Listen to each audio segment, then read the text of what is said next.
What up, people? It's Nickopz here, and today I'm going to be talking about Ermac. And I'm going to be breaking down why I feel like this character is not as good as everyone, and I don't want to say everyone, but a lot of people are saying he is. Now, I understand when a DLC character comes out, everybody's hype, everybody's in their honeymoon phase with the character, and that's what I think people are in with Ermac right now. They can see all of the strengths of this character, but they don't really see the weaknesses in this character. Now, I want to point out something on all the DLC characters that have came out.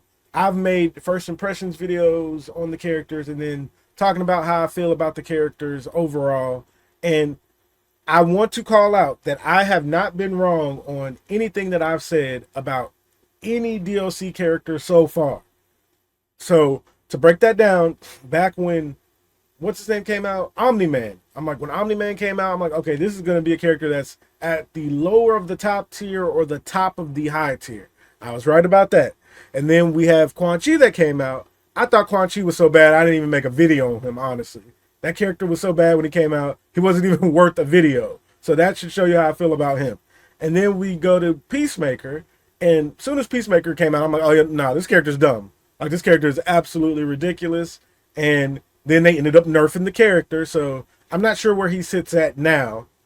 And then we have Ermac. On my first impressions video on Ermac, I'm like, this character is good, but he's not as, you know, dumb as people are acting like he is. And now, even like a week or two later, I still feel like that.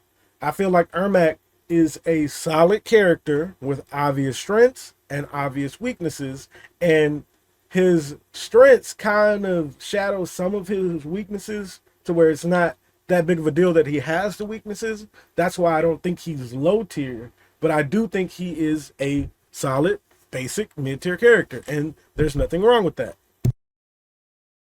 Let's get one thing clear right now because I see people debating this, and this is not really up for debate in my opinion.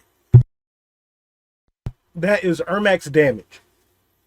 Ermac has I don't know, Ermac doesn't do good damage. Like, I want to make that very clear. That is easily one of his weaknesses. Somebody on Twitter said it the best, and because I couldn't figure out why people thought Ermac's damage was good, because I'm just like, it's so obvious that his damage is bad. Why are people saying he does good damage? And somebody on Twitter said it the best, and he broke it down like this. People rather see just big damage numbers on YouTube or like in once in a lifetime combos to judge a character's damage than look at their consistent damage. And he was so right about that.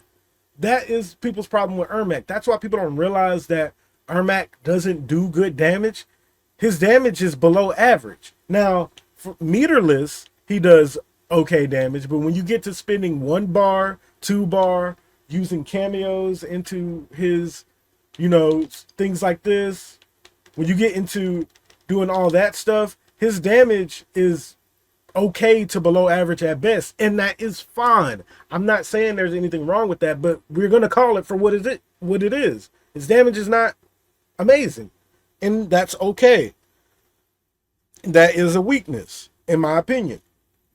So another weakness this character has is his 50-50s aren't that good. Like, yes, he has the overhead, and yes, if you call Janet early, you can get like a little combo off of that. A lot of people don't know about that, but Janet gives a lot of people combos off of their sweeps. You got to kind of call her early and then sweep, and then you can get like a combo from it. That's just something basic. I haven't labbed what's the optimal off of it, but Ermac he has an overhead and a low, but you can't really count these as a mix-up because it's 7, actually more than that. We do the low, it's 15, so it's like 8 frames apart. You can fuzzy that, no problem. And what he's meant to open you up with is, he goes in there and does this pressure, the float into the overhead stuff, and then you got to guess, is he going to go low after? Is he going to do the crazy thing and spend 2 bars? That's his mix-up department. And then he gets, a combo off of this and everything. But honestly, I don't think that, it's an okay way to open people up to stomp and everything, but it's very unsafe and very costly. So therefore, I don't think his pure mix-up department is that good, and that is fine because you know what? He has one of the best strike throw games. No, I don't want to say one of the best strike throw games, but a very good strike throw game with Janet, because he has this string right here, which is an auto shimmy. It's going to catch people trying to tech and trying to micro duck. So if they try to tech your grab right here, you're calling Janet, and then you're teleporting and you're getting a confirm off of that. And then if they try to tech it, they get hit by this into Janet call also.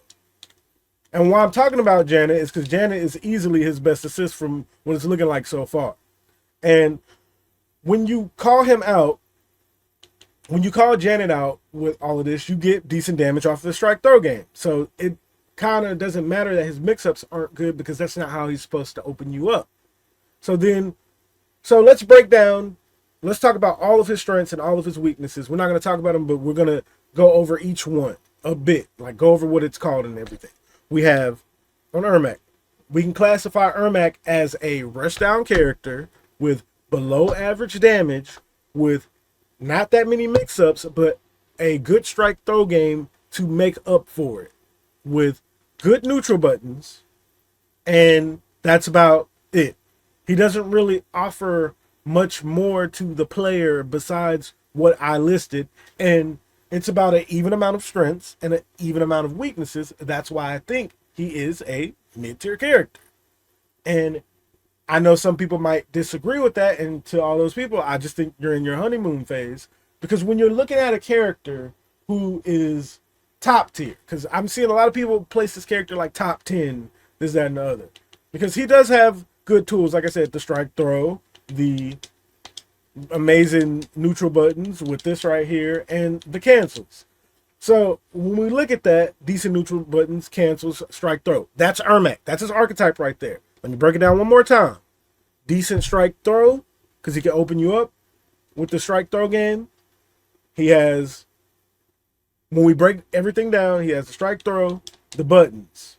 So when you look at that, we go, okay, well, does anybody in the game do that better? When we're breaking down, is a character top 10 like people want to act like? We look at Ermac's kit. Okay, he got the strike throw. Okay, cool, that's good. He got the neutral buttons, and he got the pressure. But does Ermac do any of those things better than anyone in the game? Think about that for a second. Really think about that. And he doesn't. So you want to talk about the cancels? Okay, does Ermac have the best pressure in the game? No. You have to spend bar for the cancels to even be real, which is fine, because that creates mind games, because people aren't going to be ready for you regularly canceling it all the time. So that goes out the window right there. Is the pressure good? Yes, but is it even the best pressure in the game? Is it even top 3 pressure in the game? No.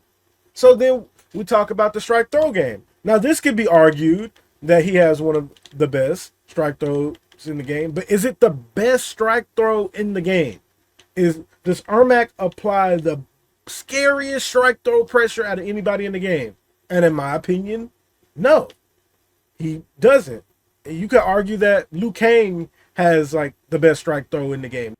Heck, you can even argue that Kung Lao has the best strike throw pressure in the game now that Janet gives him a throw combo and his auto shimmy is plus and Ermac's is not. It's 0, but it's not plus.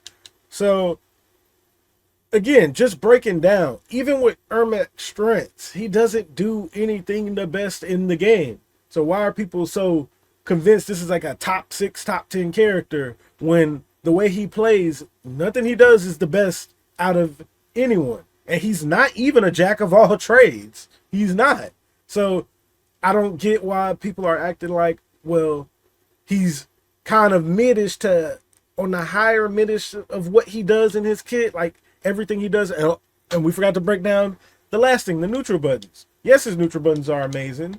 Like this mid is great, this high is great, and they are good, but can we argue that these are the best neutral buttons in the game?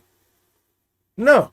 I think Ashura has way better neutral buttons than Ermac. That's just naming one character. So everything you break down in this character's kit, all of his strengths, he does nothing, and I mean nothing in his kit better than anyone in the game. So how the heck is this a top 6, top 10 character? that people are acting like, no, he's not. I'm going to tell you what it is. He is a mid-tier character, and all of you people that are overrating him are in the honeymoon phase, because I will bet you that you will not see a flood of Ermacs playing, like even in KL tournaments. You're not going to see a flood of Ermacs.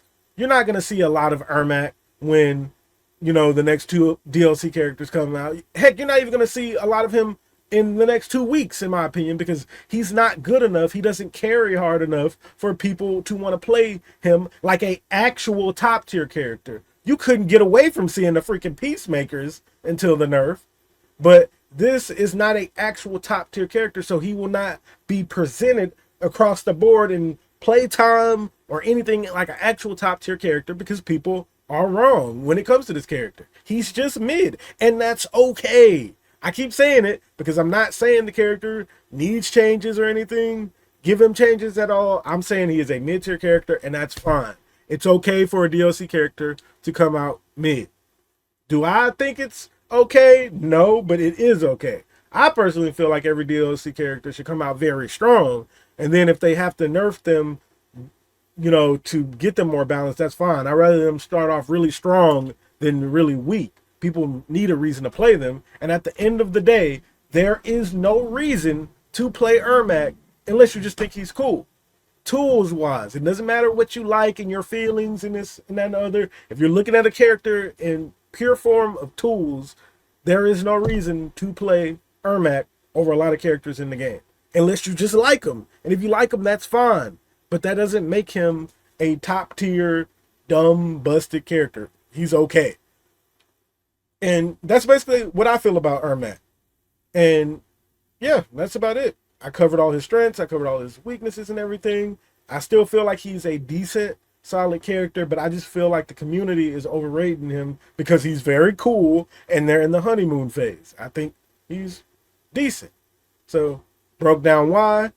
I hope you all enjoyed the video. Don't forget to like, comment, and subscribe. And Nickopz out.